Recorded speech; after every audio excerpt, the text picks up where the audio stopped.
Serious question है कि ये जैसे आपने बताया कि सर दर्द की वजह से वॉमिट हुई और वॉमिट होने के बाद उसको फिट्स आना स्टार्ट हो गए। तो ये कौन-सी ये जो जब फिट आना शुरू हो जाए, बुखार हो जाए, वॉमिटिंग शुरू हो जाए, सर चक्कर आने शुरू हो जाए, ये किसी ट्यूमर की निशानी भी हो सकती है। ट्यूमर्स भी हुँ, इसी तरह ही प्रेज़ेंट करते हैं जो ब्रेन के ट्यूमर्स होते हैं। तो हर उसमें भी प्रेज़ेंटेशन पहली तो दर्द ही होगी ना, लेकिन दर्द के साथ ये चीज़ें शुरू हो जाती थोड़ी-थोड़ी करके बढ़ना शुरू हो जाती हैं।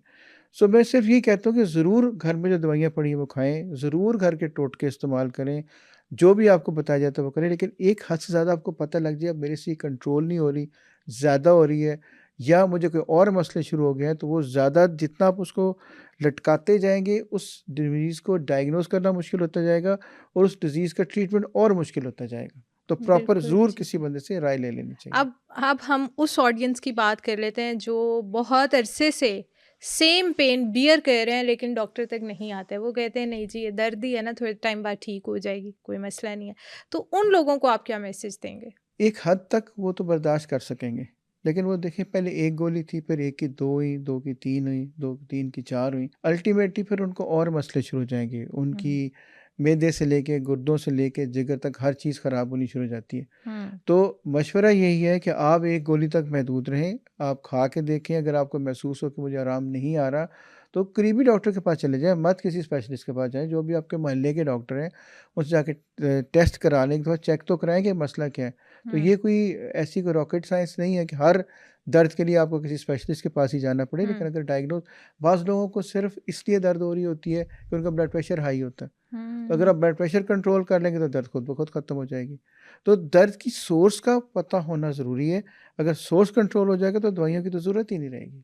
और बहुत सारे लोगों को स्ट्रेस की वजह से दर्द स्टार्ट हो जाता है। वो ज़रा-सा स्ट्रेस लेते हैं, वो उनका तो मीटर ही जो है ना वो शॉर्ट हो जाता है, घूम जाता है, सर में दर्द शुरू हो जाएँगी, आँखें उनकी फेस से लग रहा होगा इनको कोई प्रॉब्लम है, फेस स्ट्रेच हो जाएगा।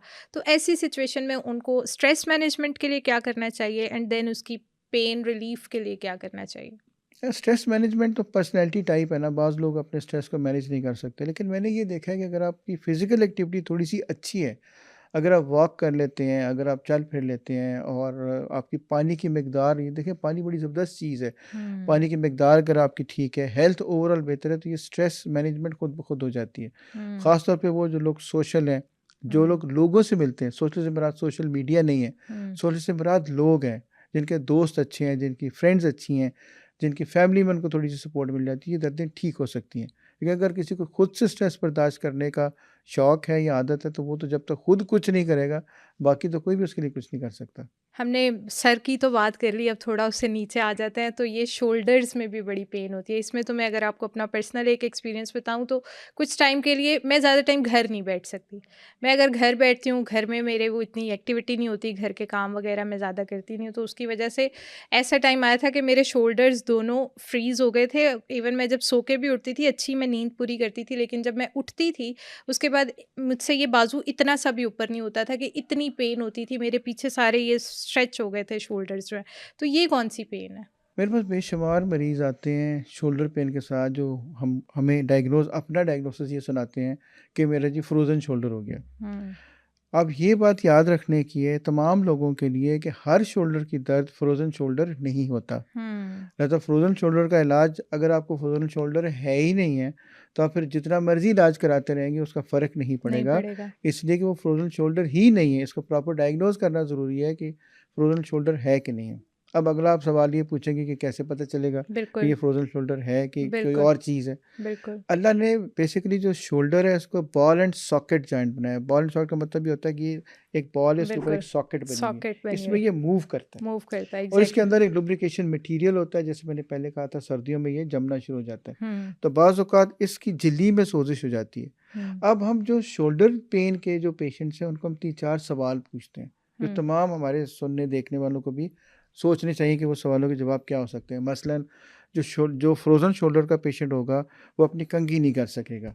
हुँ, उसकी जब अपनी कंघी कर सकते हैं, वो कहेंगे जी मेरा हाथ यहाँ से ऊपर नहीं जाता। नहीं उससे जाता, कहेंगे जनाब क्या आप अपने कमर पे साबुन लगा सकते हैं? वो कहेंगे जी मेरा हाथ यहाँ से ऊपर ऊपर नहीं नहीं जाता। जाता, बिल्कुल। क्या आप कपड़े चेंज कर सकते हैं? वो कहेंगे नहीं जी मेरा हाथ इस तरह सीधा नहीं होता। क्या आप पिछली जेब में से वॉलेट निकाल सकते हैं, चाहे वो मर्द है या ख़वातीन है, कि आपका हाथ पीछे जाता है? उनका हाथ नहीं जाएगा। और आखिरी सवाल कि क्या आप उस साइड पे सो सकते हैं जहाँ पे आपको दर्द हो रही है? तो आम तौर के ऊपर वो लोग उस साइड पे नहीं सो सो भी नहीं सकते। सकते। ओह! तो ये नाइस। तमाम रेगुलर किस्म के सवाल पूछ के हम ये अंदाज़ा लगाते हैं कि अच्छा ये शोल्डर फ्रोज़न शोल्डर है कि नहीं। हुँ, अच्छा, इसके अलावा शोल्डर की एक और पेन होती है जिसमें उसको हम ये टेंडनाइटिस कहते हैं, यानी ये शोल्डर के बाहर ये मसल्स होते हैं, इसको हम रोटेटर कफ कहते हैं, ये जगह। हुँ, ये सबसे ज़्यादा इंजर होती है, ख़ास तौर पे वो लोग जो स्पोर्ट्स करते हैं, वो लोग जो बॉडी बिल्डिंग करते हैं, वो लोग जो किसी भी किस्म की कोई गेम करते हैं, वो लोग जो यंग हैं, आप हुँ, जैसी एज के लोग हैं, जिनको मुख्तलिफ़ किस्म की मसल पेन्स होती हैं, जॉइंट पेन्स नहीं होती, मसल पेन्स होती हैं। हुँ, उसको हम डायग्नोज़ करते हैं, हम हुँ, उनका अल्ट्रासाउंड कर सकते हैं, हमें एक-एक टेंडन का पता चल जाता है। मसलन सोचने की बात ये है कि अगर किसी के एक टेंडन में पेन है, एक मसल में पेन है, शोल्डर में अगर सपोज़ 20 मसल्स हैं, उसमें से एक मसल में पेन है, तो हम उस एक मसल को डायग्नोज़ कर सकते हैं। वॉव! तो बजाय इसके कि आप एक शोल्डर के अंदर इतना बड़ा स्टीरॉयड का इंजेक्शन लगाएँ, क्या ये बेहतर नहीं है कि आप उस एक मसल को डायग्नोज़ करें और सिर्फ़ उस मसल के ऊपर एक इंसुलिन वाली नीडल से उसको ट्रीट कर दें? तो हुँ, बाकी चीज़ को ट्रीट करने की ज़रूरत ही नहीं है। अपने मेल दोस्तों को मैं हमेशा ये मिसाल देता हूँ कि अगर आपको ये पता चल जाए कि मेरी मोटरसाइकिल या मेरी गाड़ी के अंदर एक प्लग ख़राब है, तो बेहतर नहीं कि आप उस प्लग को चेंज कर दें, बजाय इसके कि आप बजाए उसका कि प इंजन ही खोल दें बिल्कुल, उसका। बिल्कुल, बिल्कुल। तो हमारा काम ये है कि we need to find that plug. हमें वो मसल को डायग्नोज़ करना है और सिर्फ़ उस एक मसल को ट्रीट करना है।